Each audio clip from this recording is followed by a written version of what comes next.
നീ മിശിഹാപൂജാതനായി ഹല്ലേലൂയാ ഹല്ലേലൂയാ നീ മിശിഹാപൂജാത.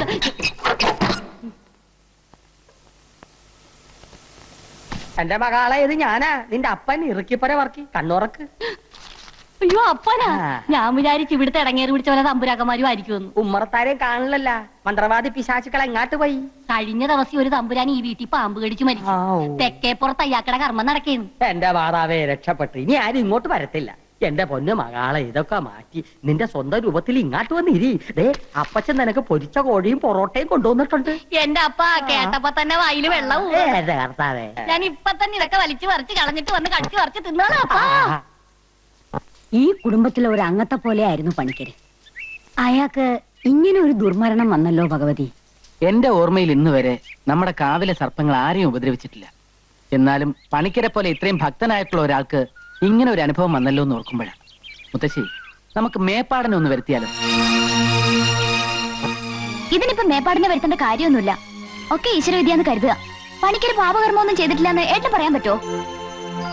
മായമോള് പറഞ്ഞാലും കാര്യമുണ്ട്. പണ്ട് മുത്തച്ഛനുള്ള കാലത്ത് ഗംഗ എന്ന ദാസിപ്പെണ്ണിന് പച്ചജീവനോട് കൊല്ലം തീ കൊളുത്തിയത് പണിക്കരമാവനാണെന്നാ പറയുന്നത്. ഈ ദുർമരണത്തെ പറ്റി നമുക്ക് നമ്മുടെ സ്വാമിയോടും ചോദിച്ചാലോ? അത് ശരിയാ. കാര്യങ്ങൾ ഗ്രഹിക്കുന്നതിൽ മേപ്പാടിനേക്കാളും കഴിവ് സ്വാമിക്കായിരിക്കും. താപസിയല്ലേ അല്ലേ കൃഷ്ണ? അതെ, പക്ഷെ ഇപ്പൊ അങ്ങോട്ട് പോണ്ട. അദ്ദേഹം ശീർഷാസനത്തിൽ അല്ല ധ്യാനത്തിലായിരിക്കും. ശല്യപ്പെടുത്തണ്ട. അദ്ദേഹത്തിന് ഒരു ശല്യാവൂല്ല. പുണ്യാത്മാക്കളെ പറ്റി നിനക്കെന്തറിയാം?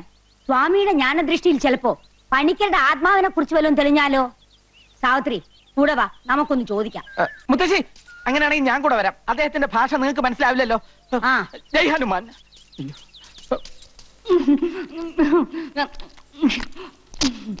ഇങ്ങനെ ആക്രാന്തം കാട്ടാതെ മകളെ, മെല്ലത്തിന്റെ മകളെ. ഈ ഉണക്കത്തമ്പുരാക്കന്മാരുടെ പച്ചക്കറി നിയം അടുത്തപ്പോ എന്റെ മാതാവേ, അപ്പൊ കൂടെ കൂടെ വന്നില്ലെങ്കിൽ ഞാൻ പട്ടികളും ചത്തു. പട്ടണി കിടന്നാലും വേണ്ടില്ല, കിളവി തള്ള പിടിക്കാതിരുന്നാ മതിയായിരുന്നു. പിടിച്ചാ നിന്നെ കൊല്ലും മകളെ. കൃഷ്ണ കൊല ഇപ്പൊ തന്നെ നടക്കും. ദേവരുടെ മാലക്കളവി.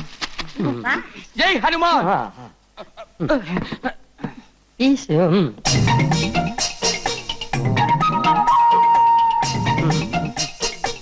അല്ല, ഇതാ കോങ്ങാണ്ടൂർ കോലത്തെ തമ്പുരാനല്ലേ? അതെ. ഇതേതാ ഈ പെൺകുട്ടി? ഓർക്കണം, എന്റെ മകളാ, മാപ്പാക്കണം. ഇവരെ ഈ മകളെയും കൂട്ടി സ്വാമിയെ കാണാൻ വരുമെന്ന് കഴിഞ്ഞ പ്രാവശ്യം വന്നപ്പോഴേ തമ്പുരാൻ എന്നോട് പറഞ്ഞിരുന്നു അല്ലേ? അതിന് മാപ്പാക്കാൻ എന്തിരിക്കുന്നു? സ്വാമികളെ വന്ന് കണ്ട് അനുഗ്രഹം മേടിക്കുന്നത് നല്ലതല്ലേ? അതെ അതെ, ഇപ്പൊ മനസ്സിലായി കേട്ടാ.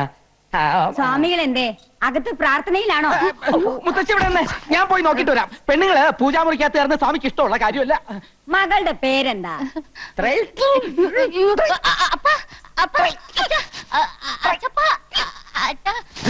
അയ്യോ,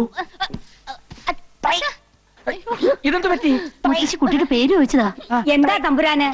ഇത് ഗ്യാസാ. പിന്നെ കുട്ടിയുടെ പേര് ത്രയംബകം. ത്രയംബക തമ്പുരാട്ടി. ഇത് നേരത്തെ പറയാൻ പാടില്ലായിരുന്നാ? ഗ്യാസ് വലച്ച്.